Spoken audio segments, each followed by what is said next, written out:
네, 저희 오늘 박물관에 김성태 선생님, 우리 후소의 회원이고요. 우리 이당 선생님의 거의 뭐 마지막 제자, 우리 김성태 선생님 오셨는데 본인 소개 좀 해주시죠. 네, 안녕하세요. 저는 이당 선생님 댁에 1976년도에 제자로 들어가서 지금까지 후소회에서 이제 작품 활동하고 지금은 서초미술협회 한국화문과위원장을 하고 있는 김성태입니다. 네, 어떻게 그 이당 선생님과의 인연이 맺어졌다고 해야 될까요? 그런 부분 우리가 잘 모르니까 그 부분부터 조금 얘기 좀 해주시죠. 그 얘기는 정말로 지금 생각해봐도 상당히 극적이고 재밌어요. 이게 제가 한 일이 아니고 네, 진짜 무슨 신이 이끌었다고 그럴까? 정말 이상한 게 고등학교를 공부를 하는데 미술반 활동을 했거든요. 네, 그리고 모건대학교에서 상을 타고 네, 4년 장학생으로 와라 네. 했는데 제가 고향이 공주거든요. 근데 아버지가 하는 말씀이 대전에 하숙을 보낼 수 없다. 네, 교통비는 줄 수 있다. 근데 미술 활동할 수 있는 재료비는 못 대준다.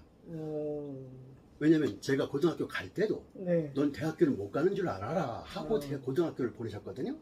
그래서 어려웠죠. 네, 그래서 미술반 활동하는 것만 해도 감지덕지 했는데 졸업하고 나니까 정말 뭘 해야 될까 공주에서 대학 못 나오고. 네, 그런데 아버지가 이제 연탄 장사를 하셨는데 네, 연탄 배달을 아버지랑 같이 하면서 평생 내가 연탄만 이렇게 끌어야 되나 하는데 어느 날 연탄을 끌고 어느 집에 갔는데 그 집에 꿩을 기르고 있더라고요. 닭하고 꿩하고 같이 기르는데 이제 미술반 활동을 했으니까 그 꿩이 참 아름답고 색깔도 그래서 그걸 그림으로 그렸고 몇 점 그리다가 100호짜리를 그렸어요. 사실은 그때 고등학교 3학년 졸업하고 100호로 이게 국전에 출품을 할 수 있는 자격이 되는지 모르니까 시골 사람이니까 모르잖아요.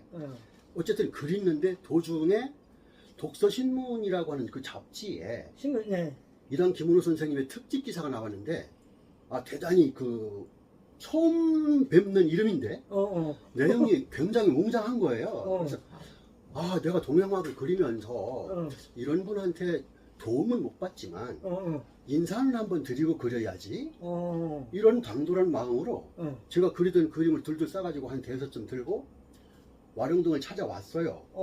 돈나문 앞에. 근데 거기 가서 처음에 이제 인사드리러 들어갔는데 나중에 들으니까 그렇게 찾아오는 세종대학교 학생, 홍익대학교 학생들이 다 문 앞에서 되돌아갔대요. 선생님 바쁘시다, 안 계시다 하면서.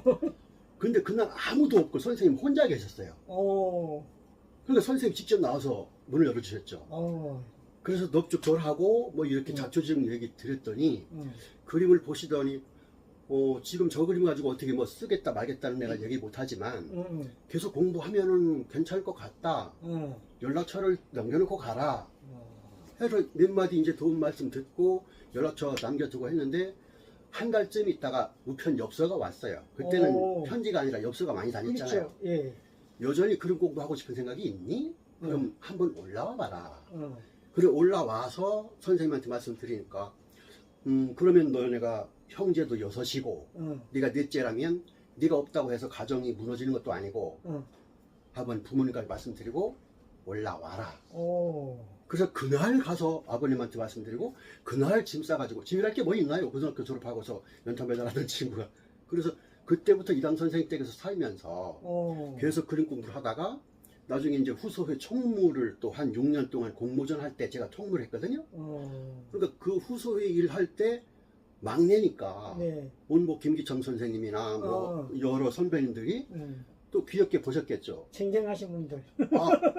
제가 감히 얼굴을 볼 수 없는 분들이었죠 그때는. 그렇죠. 근데 그때 이당 선생님 댁에 운정 정환섭 선생님이 살아계실 때인데 후소회 전시회 한다고 전부들 작품을 선생님 댁에 갖다가 놨어요. 그걸 이제 모아서 날짜 되면은 갖다 전시를 하는 건데 제가 있을 때 그걸 보고서 그때 대가들을 많이 봤죠. 또 운복 김기찬 선생님이 세종대왕 어진 그릴 때 한국은행에 그때 선생님 댁에 와가지고 하는 말씀이 선생님 제가 세종대왕 어진을 그리는데 이 어깨나 이런 데 그 금 장식을 하는 게 그려놓고 조금 있으면 색깔이 변해요. 도저히 마음에 안 들어서 방법이 없어요. 그러니까 선생님이 그러면 이 금을 갖다 써봐 하면서 고종 황제한테 하사받은 물감 중에 그 문을 운보 선생님한테 드렸어요. 그걸로 지금 한국은행 그 10,000원짜리 지폐에 있는 세종대왕 어진이 그려진 거예요. 그러면서 제가 그린 그때 이제 사슴 그림이나 뭐 이런 것들을 보시고 선생님, 운보 선생님이 하시는 말씀이에요. 이당 선생님은 뭐 맨날 데리고 계시니까 모자란 게 많이 보이시겠지만 운보 선생님이 꽤 공을 들여서 정성껏 그림을 그리는데 그렇게 공만 들인다고 되는 그림이 아니다. 기법을 다시 배워야지 그렇게 정성만 들인다고 해서 그림이 완성되는 건 아니다 하시면서 대책을 말씀해 주시진 않고 열심히 하면 되겠다 이렇게 말씀하시고 그 뒤에 제가 1회 개인전 할 때도 운보 선생님이 축사를 써주시면서 후소회에서 그 어른들을 뵙지 않았으면 이랑 선생님이 그날 아무도 없을 때 문을 열어주시지 않으셨으면 제가 화단에서 그림을 그릴 수 없었겠죠.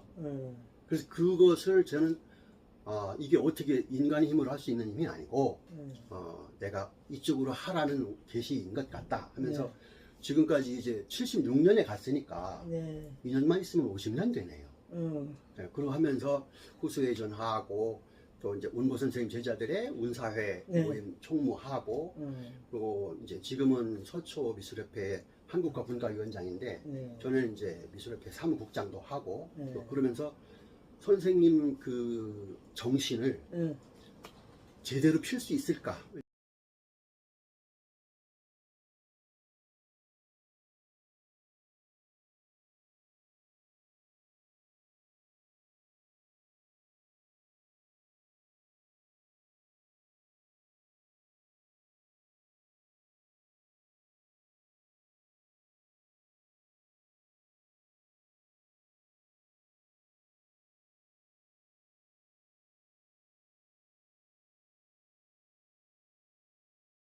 왜냐면 지금 후수회가 이제 중흥을 노리고 계속 회원전에다가 도로 껍데기를 중흥 한국화거든요.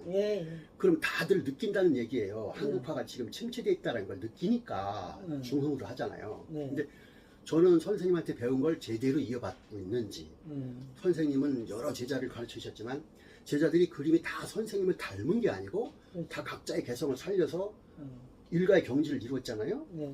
김성태는 뭐 하고 있는가?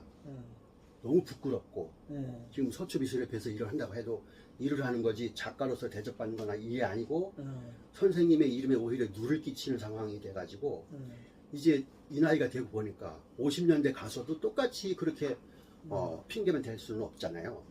그래서 지금은 내가 어떻게 해야 될까 좀 더 연구를 해야 되겠다는 느낌을 이제 갖는데 요즘 와서는 선생님의 그 옛날 가르침을 더 기억을 하고 또 점점 그 서초미술협회뿐만 아니라 후소회에서도 이당 김은호라는 이름은 잘 알지만 선생님의 작품 세계라든가 이런 걸 제대로 확실히 아는 분들이 없어요 거의. 그죠. 젊은 세대들은 뭐 지금 1세대 제자들이 후소회에도 지금 저까지 5명 뿐이거든요. 그러니까 이제 1세대가 가고 2세대가 오고 3세대들이 지금 많이 회원이 있으니까 그분들은 이당 선생님에 대해서 잘 모르고 작품 세계도 이제 뭐 당신들의 제자, 당신들의 스승에게서 배운 것만 간접적으로 전달하다 보니까 지금 학교 교육은 대부분이 개성을 강조하면서 각자 나름의 그 기법을 강조를 하고 배우고 또 선생님들이 다 그렇게 얘기하시니까 그 전통 기법을 전수한다든가 아니면 배우는 거에 대해서 제 개인 생각일 뿐이지만 좀 소홀히 하지 않는가 싶어가지고 그렇다면은 그거를 할 사람은 누가 있을까? 직접 배운 내가 그 일부분 조금이라도 한번 해서 선생님의 가르침을 살릴 수 있지 않을까 뭐 이런 욕심을 개인적으로 가지고 있는데 그것이 뭐 현대 화단에서 받아들여진다는 것도 아니고 어차피 제가 뭐 해도 다 그냥 개인 김성태의 일인데 그래도 한번 선생님을 생각을 한다면 한번 그쪽으로 좀 더 노력을 해보자 지금 이러고 있습니다. 그 얘기를 듣고 보니까 우리 김성태 선생님이 해야 할 일, 하고 싶은 일, 어깨가 더 무거워지는데요? 어깨는 무거운데 능력은 없고 고민만 하고 있습니다 지금.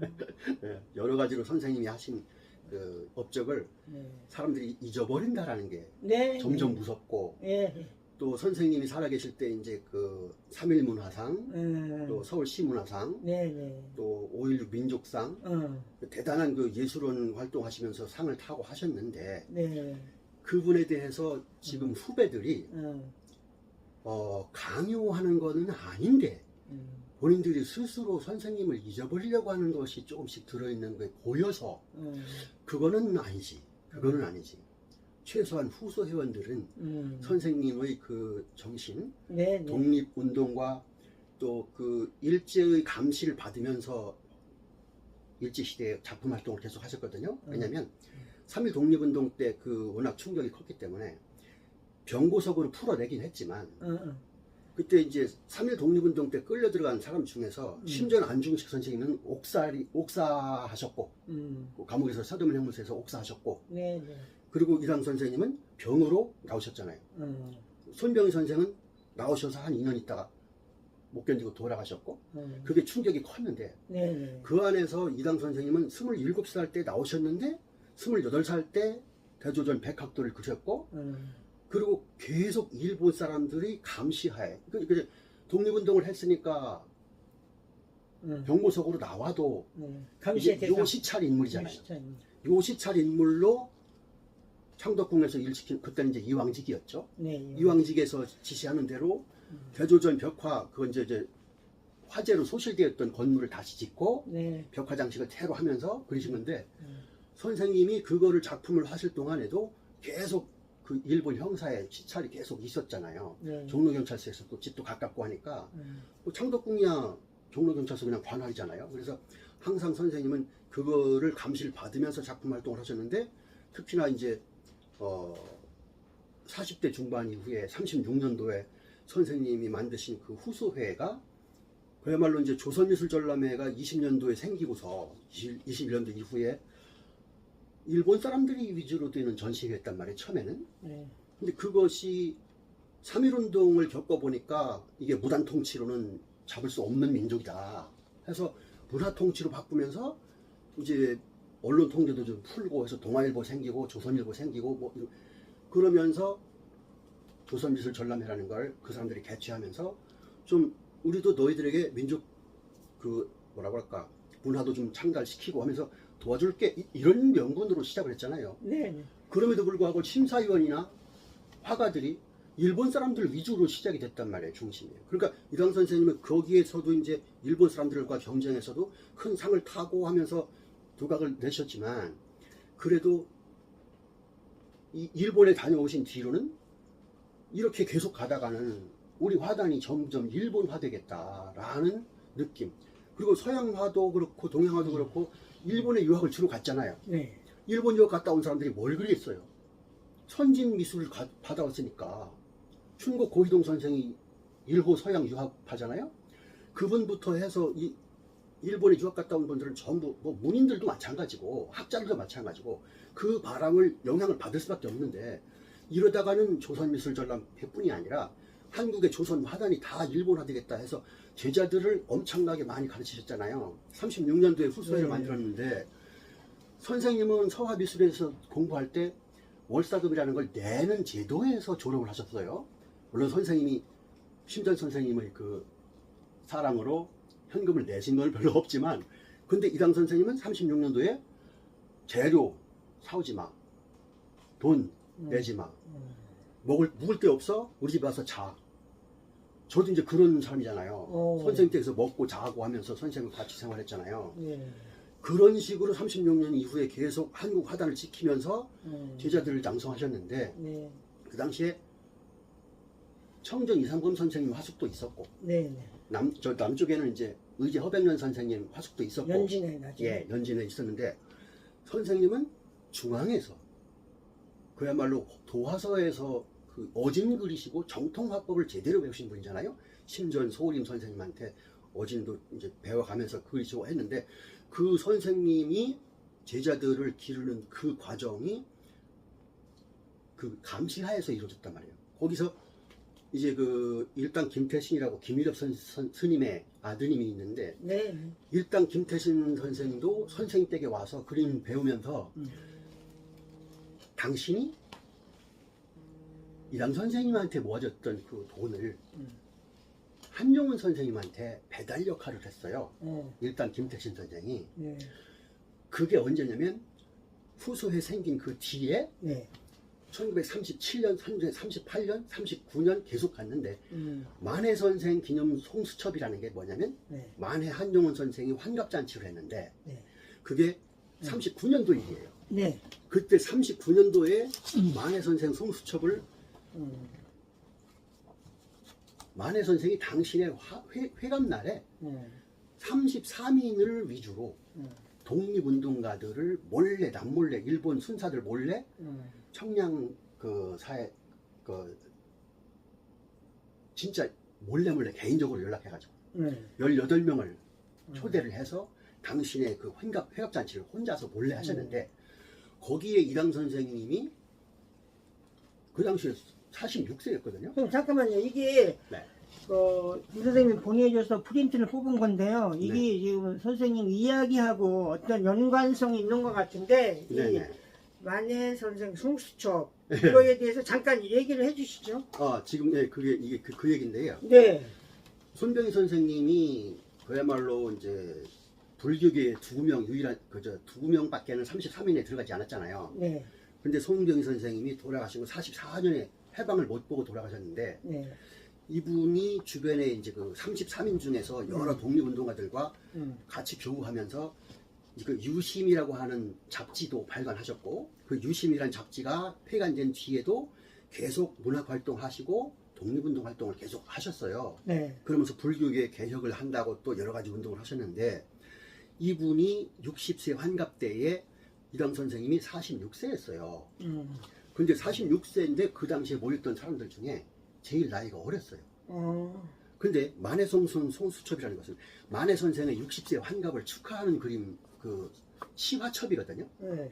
시화첩이라는 건 역대 누구도 그 자리에 모인 사람 중에서 제일 연장자가 첫 페이지를 쓰게 관례가 돼 있어요. 근데 우당 권동진 선생이 그 당시에 70몇 세로서 제일 연장자였는데 이당 선생님한테 그 첫 페이지를 양보했어요. 우당 선생님의 뜻이 아니라 만해 한용운 선생의 뜻이죠. 그리고 또 그 자리에 두 번째 그 다음에 위창 오세창 선생님이 세 번째 페이지를 쓰셨는데 오세창 선생님은 이당 선생님한테 그 서예에 관련해서도 도움을 주신 귀한 분이고 또 낙청헌의 위창 오세창 선생님이 이당 선생님의 후소회 건물 그 낙청헌을 선생님이 또 뭐 현판도 하고 그 건물도 사는데 도움도 주시고 하면서 굉장히 가까우신 분이에요. 근데 이분들 다 독립운동 때문에 서대문 형무소에서 같이 계셨던 분이잖아요. 궁금한 거가요. 네. 그럼 이 진짜 그 만해 선생 송수첩 원본이 어디에 있나요? 지금은 이게 개인 소장으로 되어 있는데요. 남한산성에 가면은 그 만해 선생 기념관이 있어요. 만해 기념관. 예, 거기에도 지금 있어요.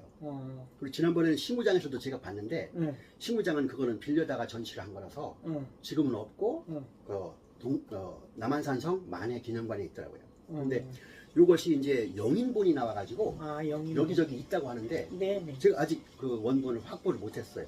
근데 진짜 원본은 개인 소장이라고만 제가 알고 있어요.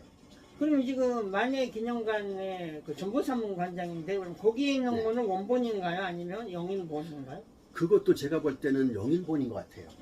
왜냐면 페이지가 첫 번째 페이지 표제가 이당 김웅호 선생이 만해 선생 송수첩을 썼고 첫 번째 페이지에 이당 김은호의 송수만년, 이게 소나무가 만년을 산다 해가지고 송수만년 그림이 있고 그 다음 페이지가 우당 권동진 선생의 그 만자인데 그것이 지금 남한산성에는 페이지가 그게 다 없어지고 임의로 엮여 있어요. 이렇게 원래 페이지가 무시되고 편집이 된 거죠. 근데 요것은 원본을 펼친 거예요. 요거는 이제 KBS TV쇼 진품용품에도 공개가 된 맞습니다. 거기서 공개될 때는 원본을 공개했기 때문에 사본하고 달라요. 근데 이제 첫 페이지에 이당 선생님의 그 송수만년이 있고 그 뒤에 우당 권동진 세 번째 페이지가 위창 오세창 이런 식으로 돼 있기 때문에 이게 이당 선생님 그린 그 소나무 그림? 예 맞습니다. 그게 이제 그 송수첩의 첫 번째 네. 페이지예요. 오늘 귀한 또 자료를 볼 수 있게 됐네요. 네. 이 우당 권동진 선생, 네. 위창 오세창 선생.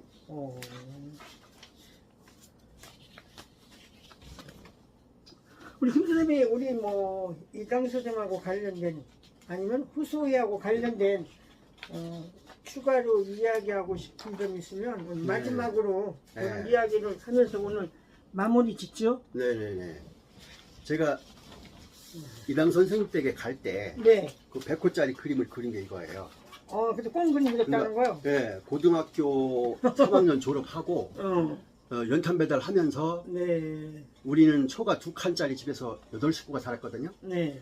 안방에서 이제 아버지, 어머니, 형제들 다 자는데 그 자는 이부자리 깔고 그 옆에다가 파판 기대놓고 그렸는데 이거를 이당 선생님이 보시고는 계속하면 성공할 수 있겠다라고 인정하신 그림이라서 제 평생에 이 그림은 굉장히 소중한 그림이죠. 근데 이제 잘 보존되어 있나요? 지금 부산에 팔려갔어요. 그때 그분은 인사동에서 계시던 분이었는데 네. 인사동에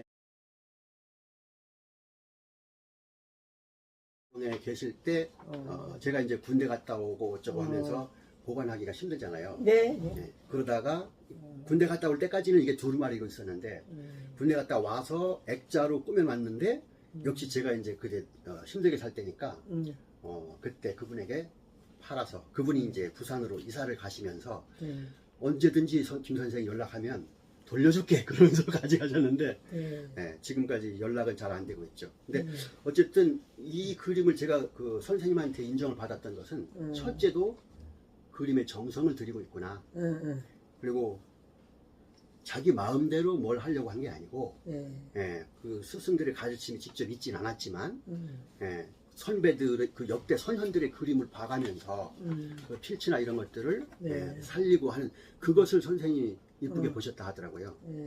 그래서 지금도 여기서 할 수 있는 것은 후소회가 이제 내후년이면 90돌 기념 전시회를 하는데 예술전당에서 한다고 하는데 그 자리에도 물론 부끄럽지 않은 그림을 그려야 되겠지만 이당 선생님의 제자들의 모임인 후소회라 하면서도 이 젊은 작가들이 이당 선생님에 대해서 지금 모르는 부분이 너무 많아서 제가 하고 싶은 얘기는 제가 후소회에 몸담고 있는 한 그 우리 회원들에게 이당 선생님의 그 그림의 사상이라든가 이당 선생님이 끼친 교육적 우리 한국 화단에 이당 선생님이 안 계셨으면 아마 연진회라든가 지금 별로 이어지지 않고 있는 청전 화숙의 그 제자분들의 이건걸 선생을 비롯해서 그분들이 다 일 텐데 지금 중앙화단은 뭐 서울대, 홍대, 서라벌 아니면 이화여대? 이화여대, 세종대 이게 전부 이당 선생님의 제자들이 큰 자리를 찾았고 또 그분들이 그렸던 인물화 가지고 화폐가 지금 다 그려지고 있잖아요. 네. 이만큼 중요한 역할을 하신 교육자들 이당 선생님이신데 우리 스승이시고 후소회의 시작이 이당 선생님이다라고만 알고 있지 이당 선생님의 진가에 대해서 아직 모르는 분들이 아쉽게도 좀 많은 것 같아요. 점점 많아지는 것 같아서 제가 그걸 좀 그 후소회 오정길 회장님하고 같이 그 제자들에게 이당 선생님의 가치와 그 정신을 우리가 가지고 있고 그 정신을 이어야 한국 화단이 지금처럼 침체하지 않고 살아난다. 그리고 이당 선생님이 그것을 후배들에게 인정받고 사회에서 인정받지 않으면 한국의 그 서양 화단에 비해서 한국 화단이 일어날 수 있는 아예 근본부터가 흔들리는 거니까 그거는 제가 할 수 있다면 우리 후배들에게 제대로 좀 전달을 했으면 하는 생각을 정말 간절하게 가지고 있습니다. 오늘 우리 김성태 선생님이 이당 선생님에 대한 이야기 또 후소에 대한 이야기 우리 한국화 침체에 세우는 것도 활로 이런 거에 대해서 좋은 이야기를 해주셨고요. 또 우리 김성태 선생님의 더 많은 발전을 기원합니다. 감사합니다.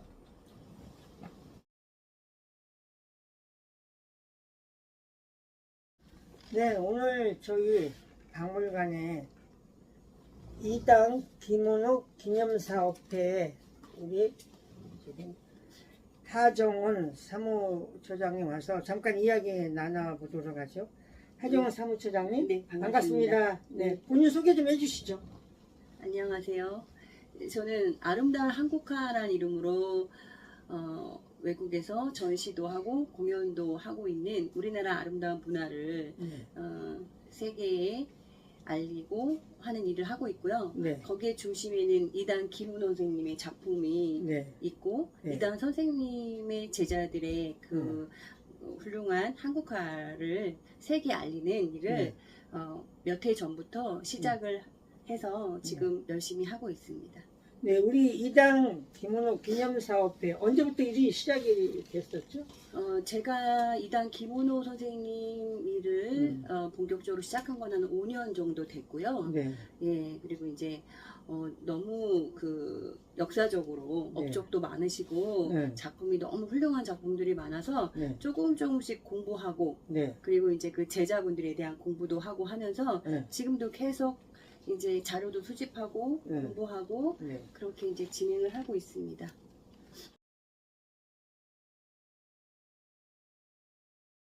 우리 하 사무처장님이 본 이당 김은호라는 분은 어떻게 정의할 수 있을까요? 이단 김은호는 네. 그러니까 우리나라에서 다시는 존재할 수 없는 큰 예술가라고 생각을 하고 있고요. 네. 외국에서 그 뭐 우리가 알고 있는 세계적인 유명한 그 네.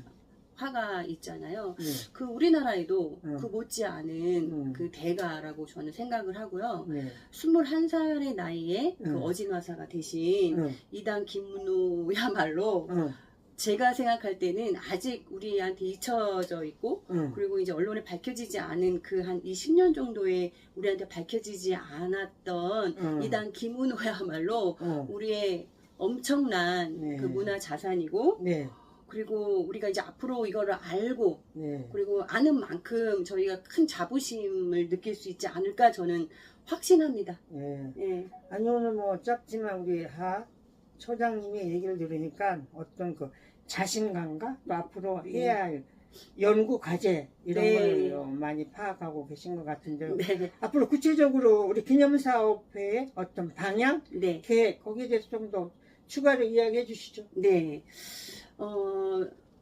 이단 김은호 선생님은 이제 평생을 제자들 양성을 하시고 우리나라의 문화 전통을 계속 우리나라의 이제 36년의 그 어려운 시기에 제자들을 위해서 호소회를 여시고 네. 그리고 뜻한 바가 있으셔서 평생을 그림을 그리시면서 남기신 업적이 많으셨기 때문에 이제 그 이당 선생님의 그 숭고한 정신이나 그 다음에 이제 그 예술가로서 화가로서의 그 천재적인 기질을 네. 저희가 젊은 세대들한테 좀 알리고 그리고 이건 개인에서 떠나서 우리나라가 우리나라를 알리는 문화 강국이 되기 위한 상품으로서 네.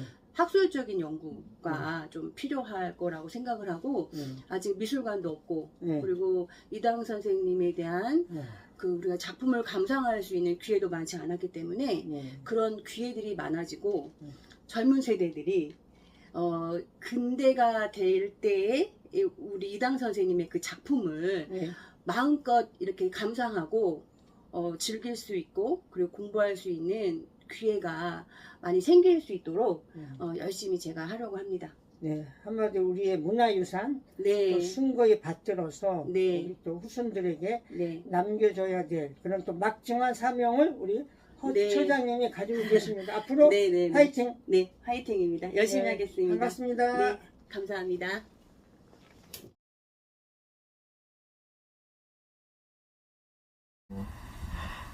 그 얘기를 하니까 좀 부끄럽기도 하고요. 숨기고 싶은 그런 이야기도 있는데, 저는 야간 고등학교 나왔고, 대학도 34살에 입학을 했었어요. 그 당시 대학교에 갈 형편도 못 되고, 그래가지고 학력고사 얼마 남지 않았는데, 정말 죽기 결심하고 그때 생각했던 거는 수면제를 많이 먹으면 죽을 수 있다. 그래서 수면제를 해가지고 50알까지 준비를 했었던 이런 이야기가 사실 이번에 책에 나오게 되니까 너무 저의 그 알몸 같은 이야기가 다 드러나서 부끄럽기도 했는데 또 지내놓고 보니까 그런 과정이 있지만 저는 끝까지 내가 좋아했던 걸 포기하지 않고 해왔다는 거, 그 부분이 사회의 어느 부분에 공유가 되고 기여를 하면 되게 좋은 인생이다. 사람은 좋아하는 걸 해라. 자기가 하고 싶은 걸 하라. 그 방면에 자기가 올인을 하면 미치는 소리를 들어야 된다. 저는 밑바닥에서 쌓아가지 않으면 이루어질 수 없다. 이런 생각을 하기 때문에 아무리 급하고 또 젊은 사람들이 여러 가지가 어렵고 그렇지만 차근차근 쌓아나가라. 그래야 거기서 결실이 맺혀진다. 이런 생각을 하기 때문에 저는 제 경험에 의해서 자신 있게 이야기를 하기도 합니다.